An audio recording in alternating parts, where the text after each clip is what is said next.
Persona 5 Royal has a total of 23 different Arcanas, and I will try to beat the entire game using only a single one of them per playthrough. Welcome to another video of the Persona 5 Royal Arcana Challenge. After doing 2 solo choke Arcanas with the Tower and the Councillor, we're finally back with a party member for run number 4. I let you guys decide in the comments on what you would like to see next, and this time the voting went to the best art boy himself Yusuke with the Arcana of the Emperor. And before we look into a Persona arsenal for the upcoming run, let's quickly recap the rules again. We are only allowed to use Emperor Personas during battle, fusion, electric chair, gallows, or even during a hold-up when it comes to Persona or item negotiation, with the exception being treasure demons to rank Persona of an Arcana up or down. We are only allowed to use Joker and the party member of the Emperor, which in this case is Yusuke, so that by default is already an advantage over the previous 2 runs. We are only allowed to rank up the Emperor Confidant, and obviously all Arcanas that unlock and or progress automatically. Maruki is the exception here, since we need to max his Confidant to unlock the Royal exclusive content later. Until we get access to the first Persona of the Emperor, only Arsene may be used. And of course, we have the classic run rules like having the difficulty on hard, banning DLC Personas, as well as no New Game Plus. I am once again taking suggestions for the next Arcana, which will be another solo choker one, so let me know in the comments which one you want to see coming up next time. As always, I'm writing this as I go through the run, which officially starts once we get to spend our time freely after going through the Belfigo battle. With all that being said, let's get going. We start the game, select our difficulty and get to name our protagonist, and Yusuke seems to have an unhealthy obsession with certain crustaceans, so we went for Lobster-kun. While we got the opening cutscenes running in the background, let's take a quick look into the Emperor Personas and what kind of options we're going to get in this run. Just like in the previous Councillor run, we once again have access to all Personas of the Emperor, as there is not a single advanced fusion or DLC Persona. On second glance though, you might notice that our first Persona at level 10 is Regent, which is a treasure demon and cannot be used in combat. Therefore, we have to stick with Arsene until we reach level 16, at which point we can get the first real Emperor Persona, Eligor. We're going to go into details on each Persona once we reach the level required, so I would say we jump back into the game for now. Once we get to spend our time freely, we head into the clinic first. Until now, we have run out of Recover 100 in every single Arcana run, so this time we buy even more, going for a total of 31. We upgrade Joker's equipment at the airsoft shop, and since there really isn't anything else to do at the moment, we head right into the first palace. We're still going solo for now, so those of you who have watched previous runs might already be aware of the early game problems. With Arsene, we only have access to physical, gun and curse attacks, and unfortunately there are not a lot of enemies weak to any of those types in the castle. We often need 2 hits to take out a single enemy, and Joker himself takes quite some damage from the enemy's attacks as well. Party members still serve as unwanted meat shields for now, but if we get unlucky and Joker gets targeted twice, it's usually game over. Because of this, we run past the majority of enemies until we reach the next save room, where we have the first decent opportunity to grind experience. The strong shadow of this dungeon Barif gives a total of 60 experience, which is quite a bit for this point of the game. Since it also usually targets the other party members first before focusing on Joker, we have quite a few turns to get damage in. With stun guns, we can also shock the enemy and then put technical damage on it with cleave until it's down. Depending on how the battle goes, there is still a decent chance we can game over here, but considering the enemy is right next to a save room, we can't really lose any progress if we save regularly. Once Joker hits level 7, we continue on for now with the first mini-boss Archangel. The boss will always charge up first, then throw out a single target cleave before composing, and then start with the very same pattern again. After already completing 3 Arcana runs, 2 of those with only Joker and Arsene, we already know that the best way to approach the mini-boss is to just constantly cleave the enemy and ignore everything else. Since Archangel usually targets all other party members before Joker, this battle is relatively safe, and we manage to beat it without any further issues. And before we continue on with Kamoshida's castle, I want to throw out a quick plug for my Twitch channel. After 3.5 years, I've started to pick up live streaming again, so if you want to watch some future runs live, or just hang out and participate in chat, make sure to follow me on Twitch. The The link is also in the video description below. Thanks a lot everybody. With that being said, we continue on with the second part of the castle, which is very similar to the first one in the sense that we can't really battle a lot of regular enemies. The majority of enemies still have no weakness that we can hit, so we once again run past the majority of things until we get to the tower. Similar to earlier, we have another bear riff right next to the save room here, so by switching between them, we have a very effective way to get quick experience and level ups if needed. We continue on making progress in the palace until we have to go through the 2 Allegor encounters. The strategy for those is relatively simple. Use Dream Needle, hope for the potential sleep to proc on the enemy, and then go for a cleave to hit technical damage and hopefully a knockdown. This works really well in the first Allegor battle, and it's only 2 turns until we are already done again. But because this strategy never works on both Allegor battles, at least not on the first attempt, we failed to get sleep onto Allegor number 2, and eventually it wipes Joker with Double Fangs. I wonder if we will ever get an attempt where we beat both of them successfully on the first try. At least not this time around. Anyways, attempt 2 went much better, and once the second Allegor is down, the only thing left to do is fighting the Willseed Gatekeeper. And since several of you in the comments already pointed it out, yes, I am very well aware that this is Minimara, but I've already made enough dick jokes in the tower run where we actually had access to the real thing, so I usually like to just call it slime. Now that we got that out of the way, let's quickly talk about the fight. The strategy is the same as for the Allegor battles. Try to get sleep on the enemy, and then hit technical hits with cleave and hope for a knockdown. We get pretty lucky on the sleep procs during the beginning of the battle, but as the battle progresses, we seem to get worse and worse luck. It also doesn't help that Slime starts using Dia when it gets low on HP, which actually out-heals our Dream Needle since the enemy is resistant to guns. Eventually, Joker also runs out of HP, so we have to resort to regular physical attacks, but we get lucky as Slime targets everybody else first, and we're able to take it out on the last possible turn. As a reward, we get the Crystal of Lust. This one comes with a diorama, which is already pretty nice since our healing options are rather limited, but its true strength gets unlocked when we bring it to Jose in Mementos later on, as it will also gain an extra Tarokaja. Having both heal and attack buff on a single skill is incredible and saved our butts several times in previous rounds, so we definitely want to grab that. Once that is done, we return to the bear riffs and keep grinding on those until we reach level 12 with Joker. In the Councillor run, we managed to get through Kamoshida at level 12 with a persona that literally had no attacking moves, so I think we should be good here with Arsene as well. We leave the palace for now, wash our clothes at the laundromat for a nice armor with plus 30 max HP, and then send the calling card on the following day, before heading back into the palace to face the first major boss of the game. Kamoshida will start the battle by using Volleyball Assault twice each turn. Obviously we want him to target our party here since they are not allowed to do anything but guard anyways. In order to save HP on Joker, I decided to attack with Aya first, though Dream Needle would probably do more damage. This is also the reason why we switched attacks once we were able to target the trophy. An is already down by this point, but we're making good progress, so I think we should be able to get this to work, considering we can always heal with a Recover 100 if needed. Before the final blow on the trophy, we stall out the attack buff from Kamoshida, and once it is about to expire, we go for the final hit and transition into the next phase. Without an attack buff, the golden spike can easily be tanked by Joker after a heal, and we continue on trying to get rid of Shiho. The plan here is to knock her down with Dream Needle first, and then heal up in order to withstand the following kill shot of Love. The strategy works pretty well, and once Shiho is down, we transition into the last phase of the fight. Since we obviously can't target the crown in a solo setup, we just have to punch our way to victory here. Luckily, Kamoshida at this point only uses Golden Knife once every turn, which does about 50 damage, so we can easily out-heal those with Recover 100s, while attacking the boss with more Dream Needles. And since this takes forever, we skip forward a bit, and even though we brought a total of 31 Recover 100s, we once again ran out towards the end and have to resort to beats for healing. Other than that, there isn't much worth to mention, and after an eternity, we're able to take Kamoshida down and complete the first palace of the game.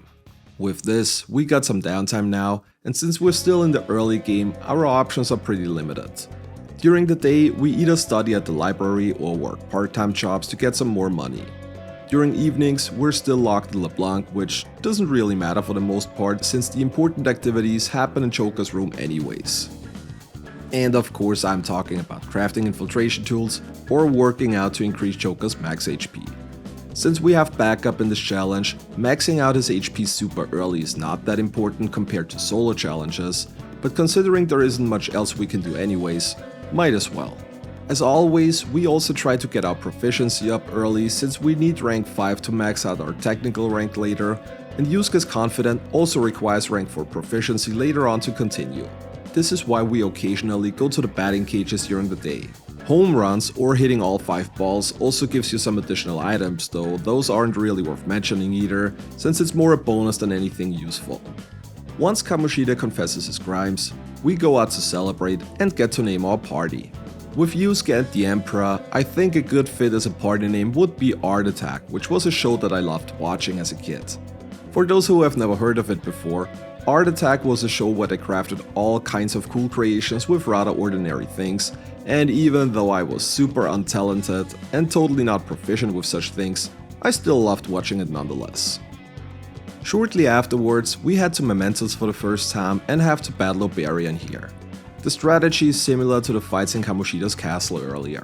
We try to get sleep on the enemy with Dream Needle and then hit it with technical damage while also hoping for a knockdown. Unfortunately, this doesn't always work out that well, and the enemy wipes Joker with a nice sledgehammer to the face. Attempt number 2 was a bit more successful, and just as it looked like we were going to win, another sledgehammer takes care of Joker, and we game over yet again. Eventually we got a bit more luck on attempt number 3 and managed to beat the mini-boss without losing a single party member. Luckily the solo Joker portion is going to end soon, and I seriously cannot wait for it since things will become much more manageable once Yusuke joins. We are now also finally able to leave during evenings, so we can take the job at the Beef Bowl shop, which is another nice boost to our proficiency, and just a few days after we get to meet Maruki and get the first 2 ranks of his confidant as well. We button mash Morgana because the run is invalid otherwise, and then head for the museum next. Just like in the castle, we skip the majority of encounters, though we do battle everything that has a disaster shadow in its formation, since those usually take care of the entire encounter once they explode, and they can be wiped rather easy thanks to our new ailment gun and some technical damage. Technically, we also get access to our first Emperor persona here with Regent, but since it is a treasure demon that can't be used in combat, we are still stuck with Arsene until we reach level 16 and are able to fuse Eligor. Once we reach the barrier, we're done with the first part of the palace, so we leave for now and make sure to craft some Molotov cocktails to prepare for the battle on the following day. While Yusuke tries to peel Anna out of her clothes, we return to the palace to battle Nue in the meantime. The mini-boss is weak to fire, so we usually throw a Molotov cocktail and follow it up with a cleave. Luckily Ryuji doesn't get confused on the Skullcracker, we tank the Maiha and are already done again on the following turn. Yusuke and An end up in the palace, Yusuke awakens to his persona, and with that we are finally done with the solo Choco portion of the challenge, as we have to battle Ippon and a couple of Kappa Tengus next. And even though we just doubled our party members, the fight doesn't become easier by any means. Yusuke can hit the Kappa Tengu's weakness with Bufu, but we still need 2 hits to actually get rid of them. We also tried to maybe get a lucky crit on Ippon, but unfortunately this didn't work at all. The Kappa Tengus then casts Tsukukasha, and of course Yusuke misses the target on the following turn and then gets raged by the Kappa Tengu. And while that increases his attack, we need to watch out since he will basically get one shot if Ippon targets him now. The rage doesn't seem to matter all too much though overall, as Yusuke still gets one shot by the enemy even without rage on the following turn, and while we can bring him back with a revival beat, another sledgehammer immediately wipes him again. Because of this, I figured it might help to put Secunda on the enemy to decrease its accuracy, but Ippon promptly returned the favor with a sledgehammer to Joker and another wipe. Attempt number 2 was actually rather similar. Again we try for the lucky crit and fail, Yusuke misses the Kappa Tengu after the Tsukukasha and gets wiped by the boss. We put up a Secunda again, Yusuke gets wiped again, and while it almost looked like we might win the battle this time, Joker missed with cleave and then proceeds to get wiped yet again. So yeah, just because we have 2 party members now doesn't mean this challenge is free by any means. On attempt number 3, I decided to Tsukokasha Yusuke in turn 1 instead of hoping for a lucky crit on the boss. The accuracy buff should hopefully be enough to get rid of the Kappa Tangos faster and make the battle more consistent. And this proved to be a good idea, not only because Yusuke hit all Kappa Tangos, but also because we finally managed to crit Ippon Datsura as well. Yusuke now also dodges the sledgehammer, so this is looking much more promising now. The last Kappa Tango is gone soon after, we put another Secunda on the boss, and then go for damage. And while Ippon Datsura still gets in shots every once in a while, it does seem to miss much more often now, especially on Yusuke, and we're able to take the enemy down a couple of turns later. Before continuing on in the museum though, we quickly head back into Mementos to get our Will Seed accessory upgraded. During this, we also reach level 16 with Joker, so it's time we fuse our first real Emperor persona in this challenge with Eligor. We are allowed to fuse the very first persona of the Arcana if we can't recruit it the usual way, and while Eligor does appear in Mementos later on, this doesn't happen until after Madarame's confession, so I think it's fair that we get Eligor via fusion here, so let's take a quick look into it. Even though Eligor is rather physically focused, it doesn't actually have any physical skills by default and only gets access to double fangs at level 18, so for now, we have to settle for Maragi. Overall, it's not a bad persona though. It gets access to Tarokaja, Secunda, and both single target and AoE physical attacks, so this is something we can work with going forward. And what better way to test it out than taking care of the requests while we are already in Mementos. Thanks to the ailment gun, baton passing, and technical hits, the battle is not a big issue though, and the enemies are down rather quickly. This will become our go-to strategy for the majority of random encounters going forward. Either try to get shock or freeze on the enemy, and then hit them with technical damage, ideally after baton pass. Once we're done with everything, we leave Mementos and head back into the palace on the following day. The first mini-boss is Kurama Tengu, who is accompanied by 2 Kappa Tangos. We start the battle by knocking down the Kappa Tangos with Bufu, and then stun the main boss. After the ads are gone, all we need to do is hit a couple of technical hits, and we are already finished again. As a reward, we get the media skill card, and this is something I want to quickly talk about. Most people would think that Yusuke's card duplication is incredible in a setup like this, but overall, it doesn't really change all that much. We generally get very few skill cards throughout the run due to our restrictions, and the couple of ones we do get, we can usually carry over during fusion anyways, so while on paper the duplication perks seem really nice, I think they will matter very little overall. That being said, we skip forward to the second mini-boss like encounter against the 3 Makami. Since we don't have any electricity skills, we try to freeze one of them and then throw a stun gun and baton pass back to Yusuke, who's able to one-shot 2 of the enemies with Giant Slice. The last one is taken care of shortly afterwards as well, and Yusuke reaches level 18, at which point he learns Vicious Strike, so we also have an AoE attacking options on his end now, which will be very important in just a bit.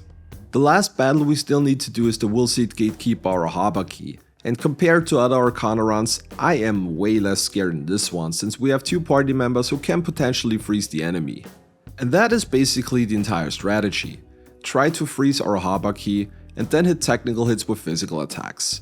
This works rather well. We also get lucky with the ailment procs, and while the mob seal towards the end got dangerous, we managed to easily beat the mini-boss on the first try. Eligor at this point is at level 17, and since he learns double fangs on the next level, I decided to stay in the palace for a bit longer and grind on the Shikiuchis.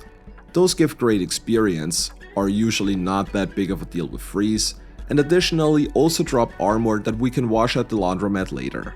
Only a couple of fights after, Eligor reaches level 18, as well as Yusuke who gets to level 20. Madarame has given us a lot of troubles in recent Arcana challenges, but with Yusuke and our current setup, I am confident that we can do this, so we leave the palace and prepare for the next major boss fight. We go wash our armor at the laundromat, and once we're ready, we send the calling card and then head back into the museum. The strategy for phase 1 is relatively simple. Buff Yusuke's attack and try to take out 3 of the 4 portrait parts as quickly as possible with Vicious Strike. The less incoming attacks we have to worry about, the better. Yusuke's attacks do decent damage and we should be able to 2-turn them, so that's a nice start already. The right eye now constantly gets revived, but this is not a big problem as we can easily take it down with a single attack. Since the mouth absorbs all physical damage, we have to resort to magic, but with only the mouth still up, this is not a big issue. Or so I thought, because the eye first hits Choka's weakness and then proceeds to wipe Yusuke, so this is suddenly getting much more dangerous than I thought at first. It also doesn't help that I forgot to equip the Ring of Lust, and since we never stacked up on healing items, we don't have a proper means to heal our party either. We try to recover, but since the eye usually goes before Yusuke, the revive comes in too late and we game over shortly afterwards. Maybe this is not as free as I thought it was gonna be. On attempt number 2, we get a little luckier with the eye's attacks as it didn't target any weaknesses, and with that we are already in a much better position. We just need to make sure to keep the eye down, and once the mouth is beaten as well, we transition into phase 2. With an actual party member this time around, we can go for the intended strategy for this part, which is hitting a weakness of one of the fakes and then baton passing over for some nice damage on Madarame. We reapply Tarokasha and then go for damage on the enemy. Yusuke can hit the fire fake and then baton pass over to Joker, who goes for double fangs on the boss. This is the reason why I really wanted to have Eligor at level 18 earlier, since double fangs does great damage to Madarame, and without it, Agi would have been our only option. Unfortunately, we got a little unlucky here as literally all fakes attack Joker, and with the electricity weakness from Eligor, needless to say, he wasn't able to withstand the onslaught and we get wiped again. Because the lack of healing would continue to be an ongoing problem, I reloaded the earlier save and put the Ring of Lust on Joker. At first I thought I can do without it considering we have Tarokasha and Eligor anyways, but the extra diorama is definitely needed in a fight like this. With those changes made, we go back for another attempt, and you can already see how much of a help the heal is in the beginning of the battle already. We get pretty bad luck on turn 1, but thanks to Champions Cup, we can easily heal up and constantly have our attack buffs up as well. Once the mouth is almost down, we make sure to have both Joker and Yusuke buffed up, and then transition back into phase 2. Like mentioned earlier, the plan here is to knock the fakes down with the weakness and then use the baton pass to deal damage onto Madarame himself. Again we get a little unlucky and get our weakness targeted, but this time the enemies spread out their damage and both party members manage to stay alive.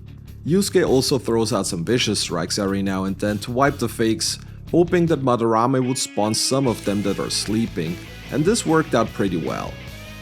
With only 2 fakes up, the incoming damage is much easier to manage, though the fire fake is still able to take out Yusuke. Recovery is not an issue though, and we continue on until Madarame is down just a couple of attacks later. Isn't it incredible when you get to use the actual intended strategies for a boss fight? This alone is the reason why the party member Arcanas are going to rank quite a bit higher than the majority of solo Joker ones. Not only is dungeon progression much smoother, but with 2 party members you obviously get double the amount of turns and get to use actual combat mechanics as well. That being said, we have some downtime now again. We continue to work on Marky's confidant during the day if he's available, and usually work out during evenings. It's not long until we unlock Kichioji, so we want to max out our proficiency to immediately rank up our technical rank as soon as it becomes available.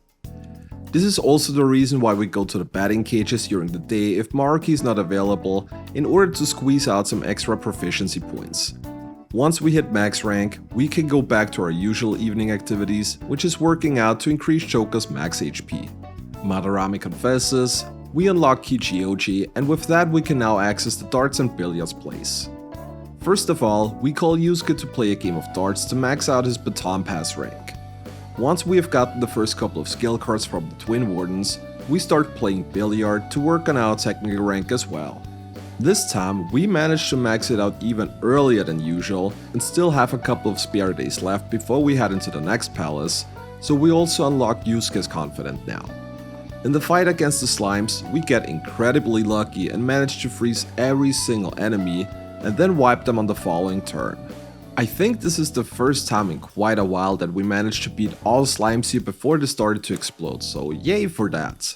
Now let's take a quick look at Yusuke's confidant perks. The big thing is the card duplication, which we already talked about in the previous dungeon. While the perks look incredible on paper, they really won't help much in this kind of setup. We barely get access to any big skill cards, and the ones that we can use, we can easily pass over to other personas during Fusion or Gallows later on. You could make an argument for certain skills that can't be inherited on specific personas, but I feel like this is only a very minor few of them, so overall I doubt this is going to make a difference. And while we talked about all of that, we are basically ready to head into Palace number 3. We take quick care of the Onis thanks to Freeze, and once Makoto awakens to a persona, we have to fight an additional Suiki. Suiki is weak to nuke attacks, so thanks to the Fry card that we got from the Twin Wardens earlier, we make quick work of it and then clean up the 2 remaining Onis quickly after. The first mini-boss-like battle is against 4 Orobas, and with both our party members having access to Mabufu, I don't really think I need to explain that this battle was not an issue at all. Knock them down, baton pass, and we're already done again. The next mini-boss battle is against Fuki, Suiki, and Kinki, and this is where you can see the real power of baton pass and technical hits. We get lucky and get a double freeze with the first Mabufu, and after knocking the third enemy down with Fry, we baton pass to Yusuke, who annihilates the enemies with Vicious Strike. Both adds are down after the first turn, and even Kinki only needs one more attack after we get another freeze off. It is quite ridiculous how much damage you can put out at this point of the game already, if you unlocked all the mechanics to play off of each other. Joka also gets to level 25 here, which is the point where the next Emperor persona unlocks. Unfortunately, we're not able to fuse it just yet. Regent seemingly ranks Emperor personas up by 2, so the result would be Thoth instead of Setanta. Meanwhile, Queen Necklace seems to rank the persona down by 1, so we can't fuse it into Setanta until we get Eligor to level 26 at least. While that is unfortunate, it is not such a huge deal considering Eligor has been pretty solid so far, and we still have quite a bit of dungeon left, so maybe we can get there by the time we're done. With that, we head into the next mini-boss battle against Campanda. It took a couple of hits until we were able to get a status on the enemy, but once that is done, the battle is over quickly. Technical hit into baton pass and Campanda is down. The last bigger battle in this palace is against the Will-Seed Gatekeeper Cerberus, which is weak against ice, so we're not having a lot of struggles here either. Hit weakness and technical hits, and win the battle just a few turns later. As a reward, we get the Will-Seed accessory, which comes with Maracukaja, and while we don't really need the defense buff just yet, this might come in very handy for some of the harder boss fights later on. And that is basically all there is to it. We unlock the fusion alarm on our way out, and transform our Eligor into a Matarukaja card to teach it over Tarukaja. Before leaving, we grind a couple of Takemi Nakatas in order to get some armor and experience on the party, and once we're done, we leave the palace for now. I briefly thought about leveling Eligor all the way to level 26 to fuse Setanta, but with his innate fire resistance, Eligor is actually a pretty good persona to use in the upcoming boss battle. We wash our clothes at the laundromat, but before we send the calling card, we head back into Mementos. We still need to bring Josie the Will-Seed accessory from Madarame's palace, since we want to use it on Yusuke for the Kaneshiro battle. The accessory eliminates every weakness of the party member wearing it, and since Kaneshiro likes to attack with fire quite often in phase 1, we definitely want to keep Yusuke safe. And while we are already at it, we also complete all the requests, though with technical hits and baton passes, none of them last longer than 1 or 2 turns. Once that is done, we return to the real world, only to send the calling card on the following day, and with that, it is time for major boss battle number 3 against Kaneshiro. Like just mentioned before, Kaneshiro likes to use fire attacks during phase 1, so we make sure to have the Ring of Vanity equipped on Yusuke. Joka once again gets the Ring of Greed for the heal, and then we're off. With Yusuke having no weaknesses any longer, we can easily take Piggytron's hits until it starts spinning. We tank the first march of the Piggy by guarding, and then sacrifice an expensive item to stop him from rolling into eternity. In the solo Joker runs, this wasn't a thing, so we just had to tank those, but in this setup, we can go for the regular way. As for the strategy in this phase, Joker is mostly occupied with healing the party, while Yusuke is the one dealing damage with Rising Slash.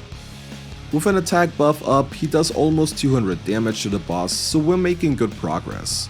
The burn on missile party is kind of annoying, but considering that he can also use fear gas to fear the entire party, I'd much rather be burned since that one is much easier to mitigate. Eligor resisting fire is certainly quite the help here as well. If we happen to get feared, we just try to power through it and keep attacking until Piggytron is down, and we transition into phase 2. Kaneshiro will immediately throw out a lullaby to open up the second phase, which luckily misses both party members. And while his sleep didn't connect, our sleep luckily does, thanks to the large sleep vials we bought at Jose's shop in Mementos earlier. With the guards incapacitated, we throw a stun gun at the boss to stun him, but unfortunately we get the unlucky 2-turn sleep on Yusuke, so we can't take advantage of it yet. Luckily, we can just put the guards back to sleep, and then deal big damage to the boss with technical hits and baton passes. In fact, we do so much damage that we almost wipe Kaneshiro within a single turn, which immediately gets him to enter his Make It Rain phase where the guards run away and the battle is practically won. One more turn is all we need to put him down, and with that, we successfully complete Palace number 3 without bigger issues. Eligor also happens to reach level 26 right after the battle, which means that we could now finally fuse Setanta, but since we have some downtime coming up anyways, we will put that off for later to get some more bonus experience due to a high confidant rank on Yusuke. And this is basically what we're going to do during free time now. If Yusuke is available during the day, we will hang out with him. There is also still Maruki, but it takes a backseat to the best artist boy for now, and will only be worked on if Yusuke is not available on that day. If neither of them are available, we start going to the shrine to get Joker's max SP up as well. During evenings, it's still the same as always, with Joker mostly working out to increase his max HP.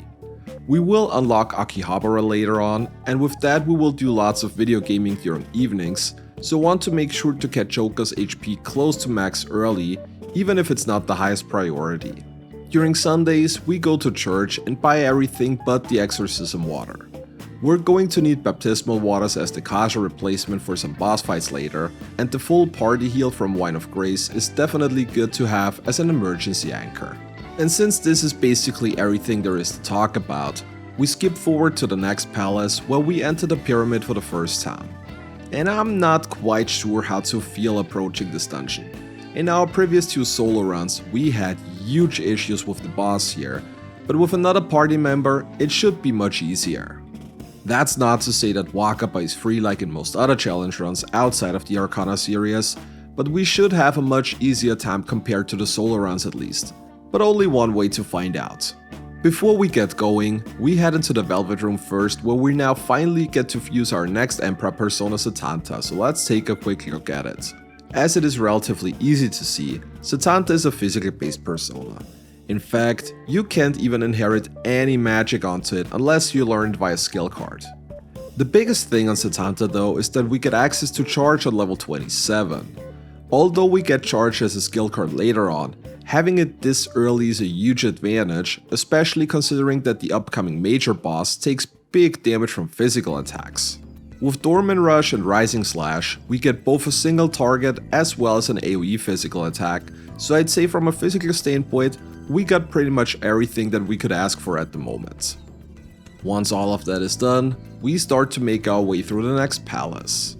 The first battle is against the Garuda, where we get a bit unlucky and get neither freeze or shock to stick on turn 1, but once the status connects, the battle is already won. Technical hits, baton pass, and there goes Garuda. We continue on with the first of 2 mod fights, and needless to say, the strategy is rather similar.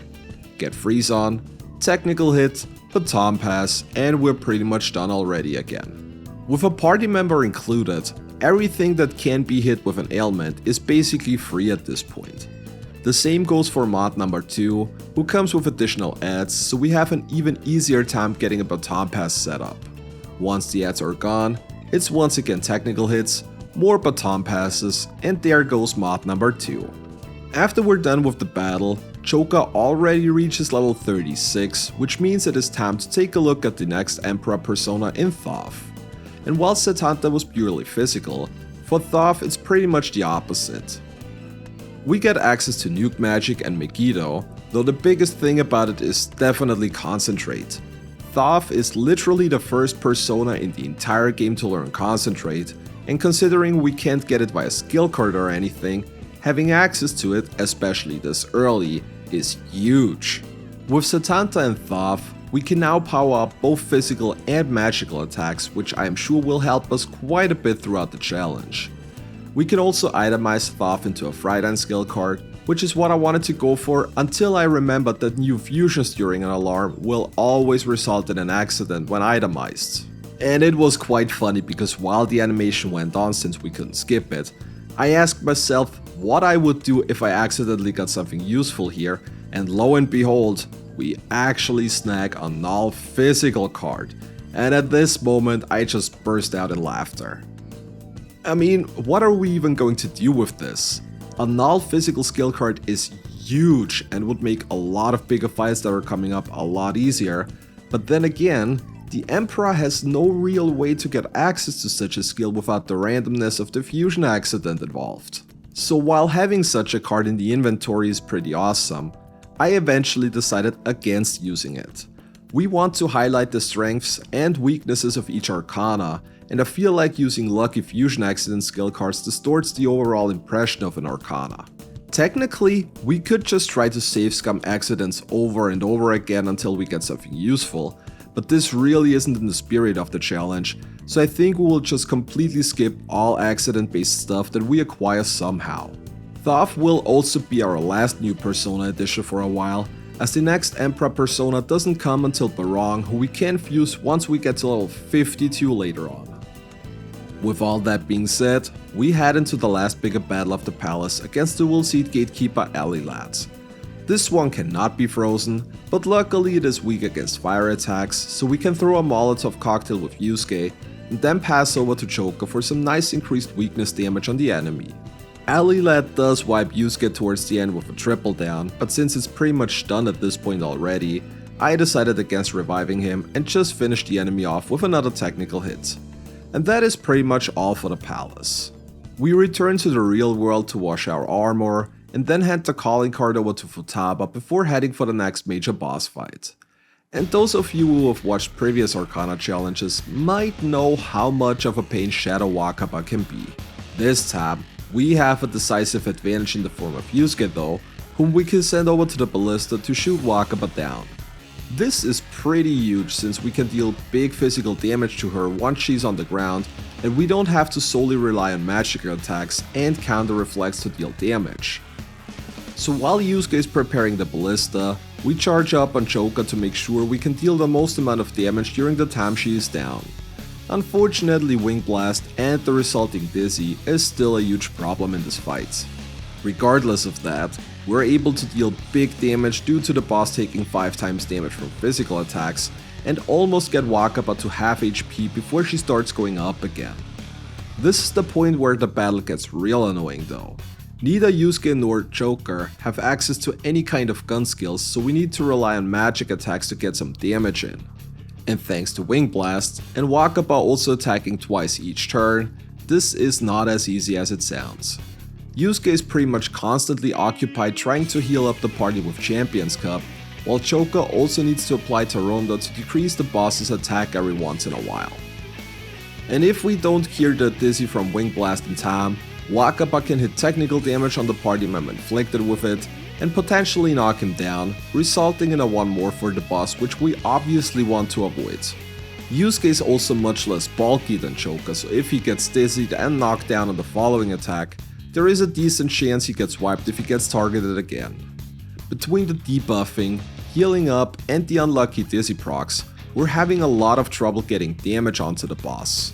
When we do get the chance to attack, We throw out a concentrated Megiddo at the boss for over 1000 damage, so at least we're doing good on the few turns where we do get offensive attacks off. The battle becomes dangerous during parts where the attack debuff runs out, since she can easily wipe Yusuke even from full HP during those parts. We even have to use one of our Wine of Graces that we bought in the church for a full party heal because Wakaba got really close to wipe the party. Eventually we get to the point where Yusuke will once again head for the ballista, and as soon as the boss is back on the ground, we can deal big damage with our physical attacks and are able to put Shadow Wakaba down for good. And while this was a first try victory and much easier compared to the solo Arcana runs, we still had a lot of issues with this boss fight, so I'm glad that we made it and are able to continue now. With that, we have a lot of downtime now until the story progresses. We managed to max out Yusuke's confidant and also hang out with him when he visits LeBlanc during the summer break. I have never done those scenes in any of my previous playthroughs, so I want to check them out during the party member Arcana runs, since we usually have tons of free time anyways, so wasting a couple of days now and then usually doesn't matter. We also head back into Mementos to complete the requests we still haven't done, as well as make our way through the news section. Since we are quite a bit overleveled for the parts that we can go through, progression is easy, and the majority of Mementos bosses can quickly be taken care of with technical hits and baton passing. During a fusion alarm, we also fuse ourselves a new Thoth. While looking at the skills from our personas, I realized that we have no AoE version of either Psy or Curse skills, which we're definitely going to need with the upcoming boss battle in Okamura's palace. Because of this, we carry over all the skills we need during fusion and try to mutate Aiga into its AoE version Ma-Aiga. We should be fine on all other elements, but for the last big robot wave, we definitely want a version of the spell that can target all enemies, especially considering that we can buff the attack with Concentrate as well. This is something I have done in previous Arcana challenges as well, and is also pretty much the only instance where we are manipulating skills on purpose, since the upgrade from a single target to an AoE spell is one of the most common mutations anyways. Theoretically, we could once again try to force all kinds of mutations from happening, but just like with the accidental skill card earlier, this would be against the spirit of the run, so with the exception of this one single upgrade, we usually prevent skill mutation from happening. And since there is still some time to kill before the story progresses, we continue on like previously. With Yusuke maxed out, the only useful thing we can do during the day for now is visiting the temple to further increase Joker's max SP. During evenings, we either craft infiltration tools to get our status item stock up, or work out some more to increase Joker's max HP further. We also head to the fishing pond once in order to buy some weakening sprays. When used, they act like an AoE attack debuff, so we might want a couple of them for the Yaldabaoth battle later on. In a solo setup, we don't really have the turns needed for those, but in party member Arcana runs, they can be a good way to reduce the incoming damage. Futaba recovers shortly afterwards, and with that we also unlock Akihabara. Here we can buy PC fixing tools to access Tanaka's black market shop, as well as all available video games. Those are going to be our main evening activity for the next while, since the accessories you get from completing them come with quite a few useful passives like Nuke or Ice Amp. During the Hawaii trip, we once again hang out with the guys, which also features Yusuke, so I guess you can still call it a waifu date somehow. And once we're back, we are ready to head into the next palace soon after. The first fight here is against Haru's fiancé. Since we have no decent Psy skills available currently, we can target the fiancé's weakness, but a fire hit plus a physical attack from Yusuke is enough to get rid of the ads at least. A concentrated Megiddo still does pretty good damage, and even without weakness hits, it's not too long until the enemy is down. The robot chiefs for the most part are also quickly taken care of. We concentrate with Joker, then throw a Molotov cocktail with Yusuke to build up a baton pass, and then hit the chief's weakness with a baton pass boosted concentrated attack. This is usually enough to one-shot the enemy, and afterwards we only need to clear up any ads that are still left. The next mini-boss fight is the little robot army. Those are weak to Psy, and since we have no decent Psy spells, I figured that it's probably best to just knock them down with items, and then follow up with a Megiddo. Unfortunately, this is not enough to one-shot them, and it is at this point that the issues with this fight can start, since the robots love to use both Mataronda and Masukunda to decrease everybody's attack and evasion. It was at this point that I also realized that the robots are weak to ice as well, so the better way to go at this would have been to rely on Yusuke's ice magic some more. Because of this, the plan now is to concentrate on Joker, try to knock all enemies down with Yusuke, and then throw out a concentrated Megiddo to guarantee a hit on everybody. While this works pretty well, it doesn't guarantee that we are actually hitting all enemies, so things can still be a bit trolly, though luckily the robots barely do any damage, so it's only a matter of a couple of turns until everything is down and out. The last bigger battle in this segment is against the Woolseed Gatekeeper Melchizedek. Ideally, we would to once again work with shot and shock and technical hits, but the enemy unfortunately has high counter, which seemingly has a much higher chance to trigger than the 20% it's supposed to have when the enemy is the one to have the skill, so it's not always that easy to get damage in. With stun guns, we can at least guarantee the shock proc, and then we can use nuke magic on Joker and baton pass physical damage on Yusuke to deal good damage. Thanks to Endure, Yusuke can take the God's Hand, and the enemy is already down on the following turn.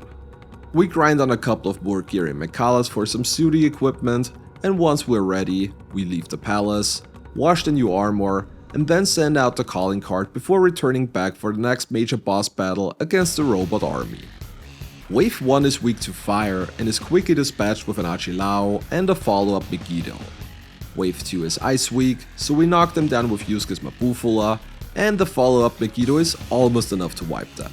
While we get the rest of the robots from wave 2 down, we already start buffing our attack for the later waves, and once they are gone, we continue on with wave 3, which is weak to nuke, so with Mafraila we can easily take them out as well. Wave 4 is the first one where it starts to get interesting. We throw a wind item with Yusuke to knock the first one down, and then baton pass over to Joker, who hits everybody's weakness with Kuga. Blast and Curse spells have a slightly higher base damage compared to the other elements, so this is the best way to go at it. We don't have an AoE version for either wind or blast spells either, but the baton pass Kugas do way more than half damage, so we should have no issues taking them out in time. Once they're gone, we're heading into the big boy wave, and this is the reason we mutated Aiga into Maaiga earlier. Joker will use Concentrate, and then Yusuke will again throw an item for a knockdown, and the baton pass over to Joker. With the baton pass, the concentrated Maaiga almost one-shots the entire wave with a single attack, so with a second attack coming up right after, this was quite a bit easier than I initially expected. This wave is something we had a lot of problems with in previous runs, so you can see how much of a difference a single baton pass can already do.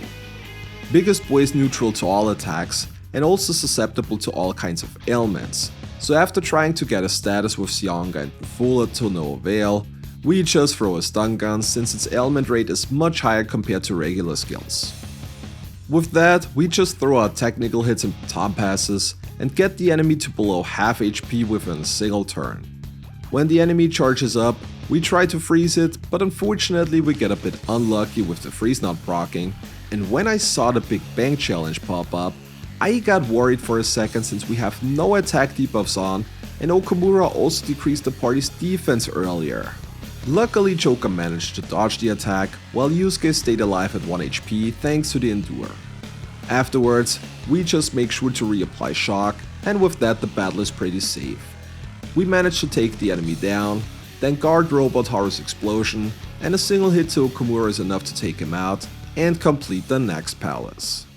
With that, we got some more downtime, and since we got Haru in our party now, we can further advance Maruki's confidant. If he is not available, we continue going to the temple while we mostly play video games during the evening. We get the first glimpse into the final palace as Kasumi awakens to her persona, and we have to take out the Byakuya with Joker alone since Yusuke is not with us. We knock the enemy down with Kuga, and then shock it to hit technical damage. The fear can be a bit annoying, but the enemy doesn't really do a whole lot of damage, and we're done again just a few turns later. We also head back into Mementos to explore the new area, as well as clear the requests we have gotten in the meantime. Not much to say about the fights though, just shock, technical hit, and get it over with.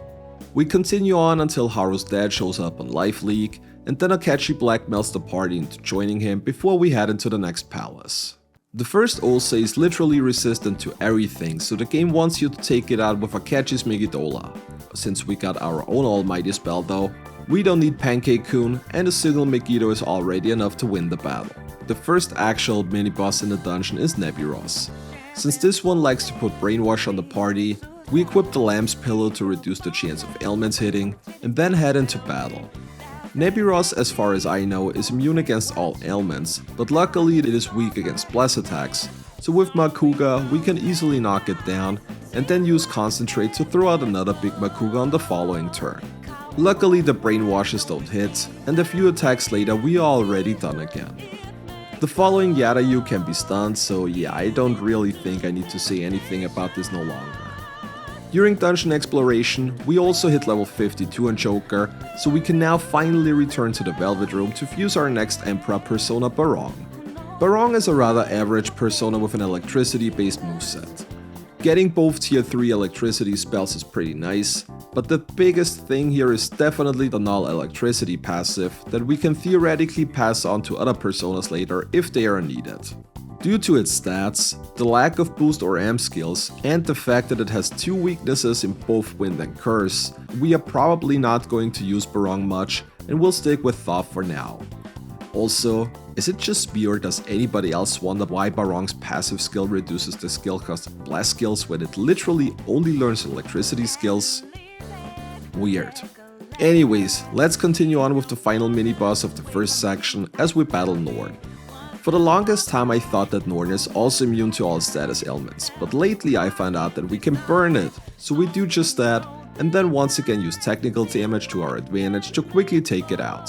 With that, we are already done with part 1 of the palace, so we head back to pay Sai a little visit in the courtroom, and then return for part 2. The first enemy here is the Woolseed Gatekeeper Baal. To nobody's surprise, we once again shock the enemy, and then go for technical damage. Unfortunately, we couldn't quite get the enemy down in a single turn, but the Magaru Dine doesn't do a lot of damage, and one more hit is enough to take it out. The next battle is against Rajanaga, and one of my favorite trivias from this game is that even though it nulls electricity, you can still shock it thanks to the ailment gun. With shock applied, it's the same as always. Technical hits, baton passes, and the battle is over before the boss gets a single attack off. The solo Joker Gauntlet is not a big issue either. The first battle against the 2 Ganeshas is quickly taken care of thanks to shock and the technical Mafraila. The 3 Rangdas can easily be one-shot with Maziodyne, and for Odin, we throw a Molotov cocktail for burn, and then once again take it out with technical hits. And that is already everything there is to this palace. Since we still have some downtime until the final showdown, we head back into Mementos to explore the new area and clear the remaining requests, and I think at this point you know the drill. No further explanation needed. Other than that, it's the same as always. Go to the temple during the day, and now work during the evenings. We just bought the Salvation Crown from Tanaka's black market for almost 1,000,000 yen, and we want to have at least some saving in case we need some quick bucks. The Salvation Crown is an absolute must in this setup for all Arcanas that don't have a persona with a native Meteor Rahan or any other full healing spells, so I definitely want to have it by the time we head into the next palace. We max out Maruki on his last day at school, and once the Day of Reckoning is upon us, we head back into the palace for the next major boss fight. With a party member accompanying us here, we can actually go through the intended strategy in phase 1 by destroying the glass lid instead of having to go through 10 long turns and then transition into the real boss battle. Sai now spins the elemental roulette, and I was fully expecting the first spin to land on fire, and this is just what happens. While Yusuke does have the evade fire passive, Sai's attacks will still land occasionally and deal quite some damage. The follow-up Severing Slash certainly doesn't make things any easier either. Luckily Joker has good elemental coverage, so with Concentrate and Mabufula we can deal good damage to the boss. Yusuke in the meantime uses Champion Cup to keep the party healed and buffed up. For the second roll, I was pretty certain that it would land on Psy due to Thoth's weakness, but to my surprise, Psy went with Bless. I'm not quite sure why, considering we don't have a single persona with a blast weakness in our stock, but since Thoth has access to Maiga, I certainly don't mind. This also makes the incoming damage much more manageable as well. 3 turns later, we got Saya down to the point where she will roll Almighty, and now is neutral to all elements. As preparation for Berserker Dance, we throw a Kanguru Fuda to increase everybody's defense, and then continue on. A concentrated Frydyne does over 1200 damage, and we almost got Saya down, and here is where I got a little greedy. I knew that Berserker Dance was coming up on the following turn, but Saya barely had any HP left, so I went for the killing blow with Yusuke, and because Persona is still somewhat of an SMT game at its core, of course he misses. To add to this, the defense buff ran out right before her attack as well, and because Choka didn't dodge, he went down and we actually game over here. And while that was a little unlucky, this one was definitely mostly on me, as we could have easily avoided that. Anyways, we head right back into the battle and do everything the same as in our previous attempt. This time Saya does roll Psy on her second roulette spin though, which means we can deal increased damage to her with a concentrated Frydyne. In fact, we get her HP down so quickly that by the time she rolls Almighty, she almost has no HP left anymore. Because of this, she already started her Almighty pattern before she actually finished rolling the roulette, which I wasn't aware at first, so the Berserker Dance happened a turn earlier than usual, and of course I didn't guard, so this means we will probably get wiped here yet again, unless Choka manages to dodge the attack. We bring Yusuke back, and then finish off Sai on the following turn, completing yet another palace in the process. With that, we now have to go through a crap ton of cutscenes, and since we already had our downtime portion before, we head straight into Shido's palace next. As most of you know, we have quite a few battles to get through here with the 5 letters of recommendation and the Akachi battle, so I would say we get started right away. Mini boss number 1 is Yamato no Orochi, which can't be shocked, so you know what that means. Shock, technical hit, baton pass, and goodbye. Mini boss number 2 is for Neos, who loves to spam brainwash attacks, so we once again equip the Lamb's Pillow for reduced ailment hits, and then head into the battle. For Neos has insta-heal, so things like shock don't properly work here. Luckily, burn usually lasts a bit longer, and can also be chained into technical damage with nuke attacks, so this is our way to go here. Unfortunately, I forgot that Thoth has a Psy weakness, so the Mopsiodyne with the follow-up attack got us dangerously close to getting wiped, but luckily we can heal up with little issues, and then finish off the fight on the following turn. During dungeon exploration, we also reach level 61 with Joker, which means it is now time to get the next Emperor persona, good old King Frost. And King Frost is quite the upgrade. While it is really slow, it has great stats otherwise, and most importantly, not a single elemental weakness. To add to this, we also get access to both tier 3 ice spells, as well as Ice Amp and Concentrate, so overall, a great persona to use, and once we bump its stats up a little, it will probably become our main persona for now. We continue on to mini boss number 3, which is a Hanuman that is accompanied by 2 Garudas. Both Garudas can be shocked, so with technical damage and baton pass, we can take them out pretty quickly. With only Hanuman still alive, this battle is no longer any issue. We try to hit its ice weakness, which can be a little tricky due to its evade ice passive, but other than that, there is nothing that can happen to the party. The fact that we just fused a King Frost with Ice Amp certainly helps, it came at the perfect time, and with that combination, it's just a couple of attacks until mini boss number 3 is down as well. Before we continue on getting letters of recommendation, we make a quick detour to fight this palace's Willseed Gatekeeper, which is a Kali who is accompanied by 2 Dakinis. Unfortunately, none of the enemies have a weakness, but we can still apply status elements, so we throw out a Mopsiodyne with Joker and hope for some lucky shock procs. We manage to shock both Dakinis, and after a nice technical baton pass combination, they are quickly taken care of. Kali manages to rage Joker and Yusuke, but luckily both of them dodge the falling Purple Blades. With only Kali up, we can now throw stun guns to keep it down, and easily finish the fight off shortly afterwards. With the Will Seed Gatekeeper down, we continue on with our regular dungeon progression as we battle Oberon and 2 Titanias next. Oberon is weak to nuke attacks, so with Fridine and Nuke Amp, we deal good damage to the boss. Once we also got both Titanias knocked down, we can try to stun the enemies and then quickly take care of them. And while the boss eventually respawns them, this is not a problem as some more concentrated baton pass hits easily take it out, and we only need to finish off the last Titania after. The last letter of recommendation comes from Ongyuki, and for the first time in a while, this battle could be a little tricky.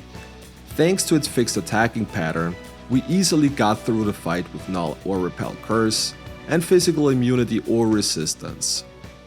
This time we have neither of those. The only thing we got is Thoth, who resists Curse, so this could become much harder now. Like just mentioned, the boss has a fixed pattern where he will always open up with Maigon, then use physical attacks and an insta-kill Mudon for starting all over again. Because of this, we equip the Ring of Gluttony on Yusuke for a defense buff to decrease the incoming damage. Unfortunately, this doesn't stop the boss from still wiping Yusuke from time to time, but every bit helps, especially since Ongyuki acts twice every turn, with his second action usually being some kind of attack buff or defense debuff. Luckily we equip the Salvation Ring on Joker, so if we ever get really low on HP, we always have a full heal if necessary. As for damage, it's mostly the same as always. Ongyuki is neutral to everything, so we concentrate and throw out magic damage while Yusuke goes for myriad slashes if he gets the chance to attack. While the battle can be a bit tricky, the strategy is pretty safe, and after a while, we manage to beat the enemy and receive our last letter of recommendation. But before we can leave the palace, we obviously still have to go through the Akechi battle. In phase 1, we have to go through the Berserk Personas, which is luckily not a huge deal due to their decreased defense. With 2 party members, the incoming damage is also manageable, and it's only a couple of attacks until they are both down and Akechi himself heads into the battle. This version of Akechi has a rather strict AI pattern, as he will always use Kuga on, Aiga on, and then Megaton Raid before starting all over again. The incoming damage is rather low, and we make quick progress. Towards the end, Akechi also gets access to Megidolaon, but with a defense buff up, this barely does any damage, and once Robin Hood Akechi is down, we transition into the Loki phase, and this is the one I am way more worried about. Not only will Akechi attack twice each turn, but he will also put up a Tetrakarn in phase 1 regularly, so we mostly need to work with magical damage. The worst part doesn't happen until he switches into his magical phase still. At this point, Akechi will not only put up a Makarakan regularly, but on his damaging turns, he will go for Maragion, and if you remember, Yusuke has a fire weakness. Thanks to that weakness hit, he will use Desperation on himself for the one more, which decreases his defense, but also greatly increases his attack permanently, so we need to pay even more attention now. Because of this, we also start throwing ultimate sprays on Akechi for a nice Omni debuff, and then try to get damage onto him. The biggest problem though is keeping everybody alive while also keeping our buffs up and heal constantly. The fact that Akechi likes to Dekasha the party on the one more once he's on Desperation certainly doesn't make things any easier.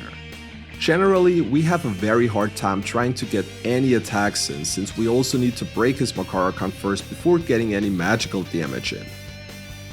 The biggest issue is definitely Yusuke's weakness, so eventually I decided that it might be easier to keep Yusuke down until we get through the magical phase and only revive him after. Due to the Makarakan, we can't really do elemental magic damage, so we usually concentrate and then throw out a Megiddo. When Akechi glares at Joker, we guard to tank the Levantine attack, and then continue on doing damage with both party members. After that, it's only a couple of more turns, and Akechi is down for good. This was a pretty messy fight, mostly because of Yusuke's weakness, so it probably would have been easier to keep him down from the get-go, but we still got through it first try, so I'm not going to complain all too much. And since that is all there is to it, we'll leave the palace for now and prepare. In previous runs, we often waited with sending the calling card until we got the Heat Riser skill card from the Twin Warden Hangout event that starts in December. But with Yusuke in our party, Heat Riser is not that important, so we sent the calling card straight on the next day and then head back into the palace right after. The first Shido fight has 3 phases. In the first one, he repels all physical damage, so magic is the way to go here. Luckily, most of Joker's setup so far has been about pushing magical damage, so this should not be a problem. We have the Ring of Gluttony equipped on Yusuke for the Maracukaja, though in phase 1 this only partially helps, as Shido will regularly cast the Kasha to dispel the buffs. Joker will use Concentrate and then throw out a Mabufodine from King Frost to deal big amounts of damage. For those who noticed, we're also going into this battle with a full 4-member party, as the game automatically puts them in, so we can't prevent that. Due to them only having the starting skills and gear though, they usually go down rather fast anyways, so it's not like this makes a big difference overall. Due to Shido also targeting Joker a lot, we make it all the way into phase 2 with Morgana still alive. At this point, Shido will resist all elemental magic, but take neutral damage from physical attacks, so this is Yusuke's time to shine. He will mostly go for myriad slashes, while Joker supports him with Megaton Raid from King Frost. Due to Shido attacking with all elements, he has a chance to get a 1 more occasionally, but since he just cycles through all elements, this is usually not a big problem. It's only a couple of turns before he transitions again, and we enter the last phase of the first battle. Shido will now use Cannon Fire twice before charging up for his big attack. With a defense buff and guard up, the Pyramid Blast is manageable, and thanks to the Salvation Crown, we can easily heal back to full. Shido will keep doing that pattern, so knowing that, the fight is pretty safe, and we manage to take him down before he gets the second Pyramid Blast off. With that, we transition into fight number 2. Shido will always open up that one with Heat Riser, so we throw the baptismal waters we bought in church to negate the buffs. If Yusuke is low on SP, we can also use some of the soul food we gathered to fully heal his SP up again. Shido will attack with magic now while going for Bloodbath on every other turn, which can potentially fear a party member. Luckily the chance for the fear proc is not that high, and thanks to both party members having passive counter moves, the damage occasionally gets reflected right back to him. Towards the end, Shido will also start using Megidolaon, though its damage is barely but a scratch with a defense buff up. We continue on like this until Shido goes down yet again, and we transition into the last fight. Shido will now get 2 actions each turn, and just like before, he will open up the fight by casting Heat Riser, which we can easily negate again. Similar to the previous battle, he will cycle between using magical attacks and physical attacks, though on the physical side, he also gained Heatwave, which he usually uses after charging up first. Yusuke's passive, which increases the evasion chance on the party, certainly comes in handy during fights like this, though it is random, so it's nothing that we can use to our advantage on purpose. A charged Heatwave eventually wipes Yusuke out, but we have no problem bringing him back and recover again. When Shido drops below half HP, he will use his 3-action combo where first wipes Yusuke. Joker luckily is immune to the insta-kill attack due to it being Bless Elemental, and the Almighty attack only does about 200 damage. We bring Yusuke back, and since Shido was already low on HP, we only need 1 more attack before we push him into the last phase where it's now 1-on-1. With King Frost equipped, we pretty much have no problem here. Just concentrated Mabufodine with an occasional Salvation in between to heal up, and go at it. Keep going like this, and Shido is down just a couple of turns later, and the next big battle is over and won on the first attempt. Shido is usually not such an issue in solo runs either, but with another party member, this becomes almost comfortable to battle. Either way, we have some more downtime now until we have the next bits of story progression. During the day, we mostly go to the temple to get the last bits of max SP up, and during evenings, we just go to sleep early at advanced time since there really isn't anything left to do. We also grab the Heat Riser skill card now, but like mentioned before, this one is mostly used during solo runs as it's not really that viable in a multi-party member setup. We also head into Mementos one final time to get all the way to the end and clear whatever requests are left. Since we have gotten to level 66 in the meantime, this also means that we get to fuse the next Emperor persona with Oberon, so let's take a quick look at it. On first glance, the new weakness already makes it inferior to King Frost. While he does get both tier 3 electricity spells as well as electricity amp, the big thing here are probably Heatwave and Myriad Slashes, since so far We haven't really had any real strong physical attacks for the most part, so while King Frost will probably stay our main persona, Oberon's physical capabilities may be useful down the line. We go through the last section, and once the last mini-boss is down, we head back to the real world to count down the last couple of days. We teach charge to Oberon, and then continue just like before by praying at the temple during day and going to sleep early on evenings. Once Christmas Eve arrives, we head back into Mementos for the last portion of the vanilla game. As always, Deep Mementos is nothing special for the most part. The only thing worth mentioning is that we use Thoth and try to inherit all auto mass spells from the Treasure Demon onto it during fusion alarms in order to start each battle fully buffed. Other than that, there is nothing big happening, so we skip over to the point where we go through the first Holy Grail fight and end up in the merged world having to go through the Archangels next, with the first one being Uriel. Uriel starts the battle by summoning 2 angels, and those of you who have watched previous runs on this channel may remember that the angels can use Recarmdra to fully heal the boss. Because of this, we want to make sure that we take them out quickly. After Yusuke throws a curse item to get a knockdown, we pass over to Joker, and a concentrated baton past Mabufodine easily takes care of the ads, while also dealing more than half to Uriel himself. Do this entire thing one more time, and we are already done again with the first battle. Coming up next is Raphael, who for the first time in this series might not be free. Until now, we always had a persona with null physical, or somebody with Tetrakarn to easily repel his attacks. This time, however, that is not the case, so we actually have to pay attention. Raphael always starts the battle by using Heat Riser and Charge before going for Sword Dance. Because of this, we throw one of the few baptismal waters we have left to negate the buffs, and with that, Yusuke can withstand the attack as long as it doesn't crit. Yusuke with Brave Blade on the other hand likes to crit, so we can use that baton pass to get some more damage in with Joker. If we need to heal, Salvation is once again our savior, and with Raphael doing literally nothing else, we just continue on like this until we get a lucky counter and the boss wipes himself. Archangel number 3 is Gabriel, who unlike Raphael, solely focuses on magical attacks, with her using Divine Judgment twice on the first turn, and then likes to cycle between this and a Maziodine-Mabufodine combination on the other turn. Divine Judgment is luckily blocked by King Frost, but we still need to heal up every now and then if she hits Yusuke regularly. On the damage part, it's just like before.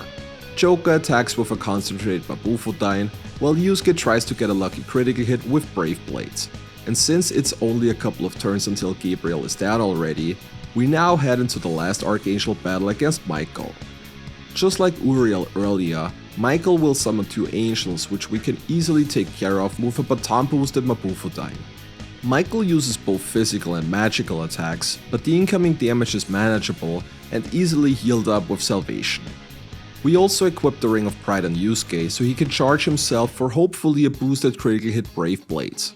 We easily take out the resummoned angels, and just a few attacks later, Michael is down as well, and the path to the Holy Grail is set.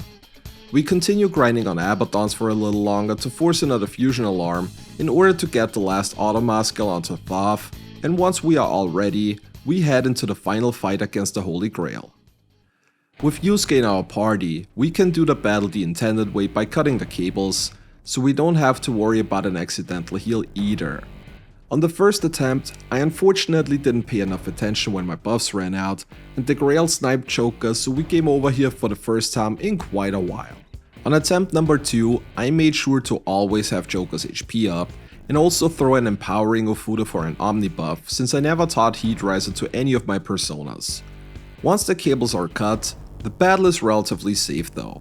Just make sure to always have a defense buff up, and guard before the big Eternal Light attack to tank it, and then continue on until the Grail is down and the actual battle against Yaldabaoth starts. The strategy stays the same though.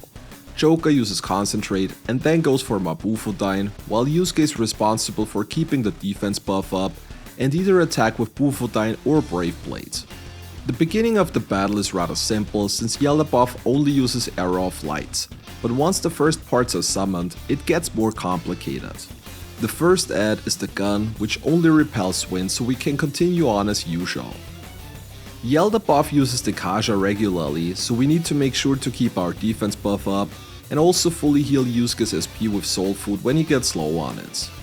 Joker with salvation makes sure that we constantly have our HP healed up, and we continue on until the bell gets summoned. The bell repels psi damage, so we can continue on using Mabufudain just like before. When the sword gets summoned, we can't use any physical AoE attacks any longer, since it repels both physical and gun, but luckily Mabufudain is still an option since it only repels electricity on the elemental side. The concentrated attacks in general deal pretty good damage and almost also take out resummoned parts in a single hit, which is quite the help. The last part is the book, and this is the one we need to look out for since it repels ice attacks. Luckily, we still have Oberon with Maziodyne and the electricity amp, so we can use that to get the book down. The only thing we need to watch out for is the book and the sword being up at the same time, since one of them repels electricity, while the other one repels ice. In this case, we will leave the book alive since the sword in general has the more dangerous attacks of the two. Overall, we are hanging in the battle pretty well though, and are making good progress thanks to concentrated Mabufudains, while salvation and the constant defense buff by Yusuke keep the party alive. The battle is certainly quite a bit more manageable when there are two potential targets that can eat up the damage. We continue on like this until Yaldabaoth resummons all parts at full HP to prepare for the big race of control attack. As long as we make sure to have a defense buff as well as guard up when the attack is about to hit, both party members can easily tank the attack. For safety reasons, we still switch to Thoth on Joker since it's the only persona in our stock with Endure, but luckily we don't need that and can easily take the hits. Afterwards, we need to try and quickly take out the ads again since the incoming damage with all of them alive can quickly become overwhelming. The following Divine Apexes are usually not an issue as the attack is much weaker when some of the parts are down, and we can continue on until we eventually hit the final blow on Yaldabaoth, win the battle, and complete the final battle of Vanilla P5 on the very first attempt yet again.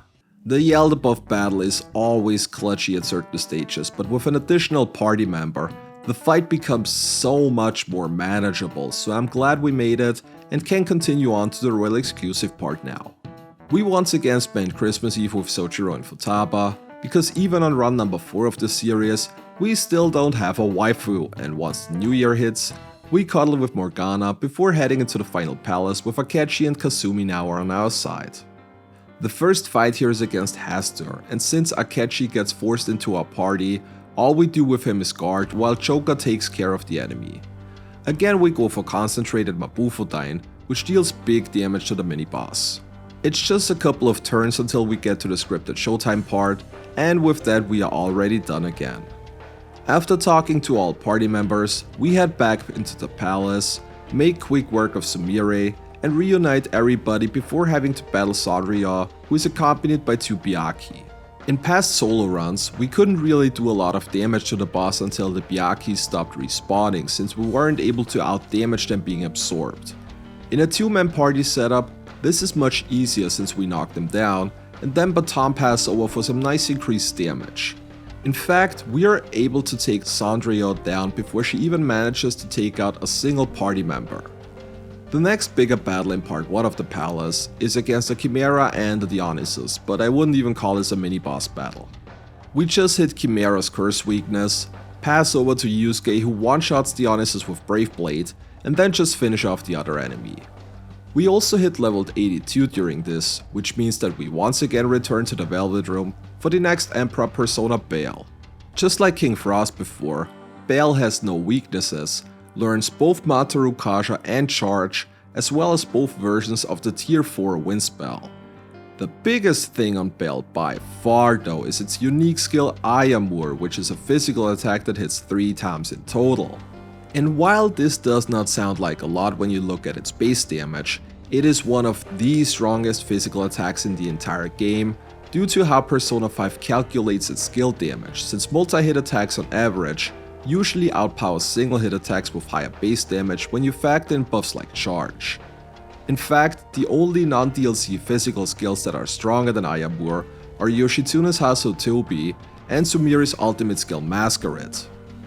Having access to such a powerful physical skill is huge and will be extremely useful in the final boss battle later on. We also fuse Bell from the very bottom up since we want Orichalcum's passive immunity, which prevents Joker from getting inflicted with any status ailments. We will do the same for Odin later in order to make the final boss battle more consistent. And since we have talked enough about theory crafting now, let's continue on with the final stretch of the game. The final mini-boss battle of part 1 of the palace is against the two Unspeakables. Again, we can put status ailments on both enemies, freeze on the first and burn on the other. With those ailments, we can once again hit technical damage and end the battle in record time. With that, we are done with the first part of the palace for now and head back. Before continuing on with Mementos though, we hang out with Yusuke to get the third awakening on him. At first I wasn't sure whether or not we would get his ultimate skill Ryaka Ryoran, considering a single cast already costs 90 SP and Yusuke only has a bit more than 200 SP in total. Then again, the only time we really are going to need it is the final boss battle and we have tons of soul foods and somas left, so I doubt that we're going to run into any SP issues. Considering we get a skill which basically omnibuffs the entire party, I think this is definitely a fair trade. With that out of the way now, we head into the last section of Mementos, though there is not much to talk about. We beat the strong shadows on the way, finish off the last couple of requests, and once we reach the top, we're basically already on our way out again. During this segment, we reached level 84 on Joker, and with that we can now fuse the final ultimate persona of the Emperor Arcana, the almighty Odin. While Bale is great on the physical front, Odin is leaning more towards the magical side of things. We get both tier 4 electricity spells, Concentrate and Electricity Amp. To top it off, Odin also repels blast damage, which will be quite useful for the final boss battle. Marakukasha and Fast Heal are nice, but not really needed with Yusuke's Omnibuff skill and the immunity trait that makes Joker null all ailments anyways. With that, we leave Mementos and head back into the palace for the final exploration part. The first mini-boss here is Zerd, and while this one has given us quite a few problems on some other runs in the past, this time it's a cakewalk. Freeze the enemy, charge up on Joker, and then unleash Ayamur, which deals more than half of Zerd's max HP in a single turn. Do this one more time, and we have already won again. Same thing with the Willseed Gatekeeper, which is a regular Fafnir.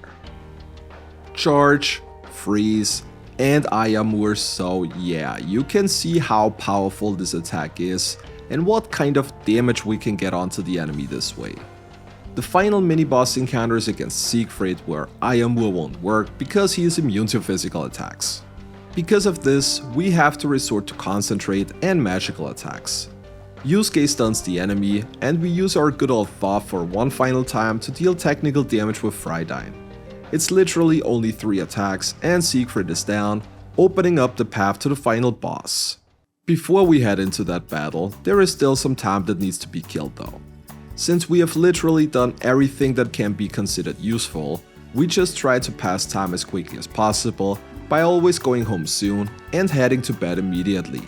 We also head into Mementos one final time to clear the last 2 requests, and once we're done with that, it's basically time to wait until the final day arrives, though we do hang out with Yusuke a couple of times to show him the appreciation he deserves for the weight he has pulled in this challenge. We hand the calling card over to Maruki, and are then off into the palace for the final boss fight of the game. And I think most of you know the drill by now. Get rid of the tentacles, and then do big damage to Thoth. We once again use cleaning sprays to decrease all enemies' defense to make sure that we can one-shot most tentacles, and once we're set up, Yusuke wipes the physical weak tentacle, then passes over to Joker where Odin takes the other 2 out, and then we switch to Bale to unleash a charged Ayamur, and needless to say, I think we're good on the damage part. Within a single cycle, we already deal enough damage to transition over into phase 2 of the battle, so I don't really see us running into any scenario where a mercy kill make it alone could take us out. The strategy for part 2 of the battle is identical to part 1. Ideally, we have Odin equipped most of the time to reflect Maruki's Eternal Radiance, since repelled attacks do full damage. Raining Seeds can also be reflected if we get lucky and have a high counter trigger occasionally. Once we have set up everything, we once again go through with our attacks, and a single attacking cycle gets Maruki down to almost half of his HP already. Now, in theory, the battle would probably be over pretty fast, but we do get trolled by Maruki occasionally, who prevents us from doing certain actions on some turns like no physical attacks, no baton passes, or other stuff like that. While this is not the biggest issue, it can be quite annoying when you have to partially set up again due to buffs or debuffs running out on turns where you can't do anything. Joker still has the Salvation Crown equipped, so if we get lower in HP, we can just easily heal up the entire party to full. When Maruki charges up for Tyrant Chaos, we make sure to guard with everybody, though he still manages to take Yusuke down. Not like that would be a problem considering we can easily bring him back, buff everybody up, and then continue on like usual. And yeah, that is pretty much all there is to that boss fight. We just keep doing our thing until Ayamur takes care of the last bits of Azathoth's HP, and with that we transition into phase 3. In solo runs, we allow the usage of items on party members due to the way this battle works, but in this setup, this is not necessary at all. Joker with Ayamur does good numbers even though the damage on Maruki is highly reduced during this phase.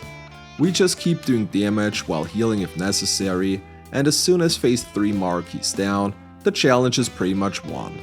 Phase 4 is scripted where we can't lose, and once we bonked Maruki on the head with our bullet, the final fight is over. And that is it, everybody. We beat the 4th Arcana challenge in Persona 5 Royal, this time with a party member. And yeah, doing this with Yusuke is obviously way easier than in a solo setup, but the real question is, where does the Emperor land in the tier list? Halfway through the game, I was pretty sure that the Emperor would not get any higher than A tier just because the first available persona was a treasure demon, and the fact that we only got 3 personas in total until early level 50. Still, it's hard to deny just how much of a breeze the last portion of the game was thanks to Ayamur, though this shouldn't weigh in too much considering we got it so late that it was only useful for the final dungeon. The fact that for the first time in the series we didn't get a single persona with access to Tetra card or null physical certainly made several sections quite a bit trickier and more dangerous than they have been in previous runs. Overall, the Emperor Arcana is still really strong, and Yusuke is a great party member, so I would say Yusuke is going to go into A tier. Though a strong A tier, like an A+. He simply can't compete with the Chariot, but I wouldn't be surprised if the Emperor Arcana still ended up in the top 3 overall in the end. Like mentioned in the beginning of the video, I'm once again taking suggestions for which Arcana to go for next. The upcoming one will be another solo Joker run, so let me know in the comments which Arcana you want to see in the next video of the series. With all that being said, special thanks go out to this video's top channel supporters Novarel, Shurker and Matthew Frack, as well as all other channel members and patrons. Becoming a channel member or joining the Patreon gives you 48-hour early access to all videos, among other small perks, so if you want to support the channel even more, there are plenty of ways to do so. That is all for me today. Thanks for watching, and I hope you enjoyed the run as much as I did, and I hope to see all of you next time as well. Until then, take care.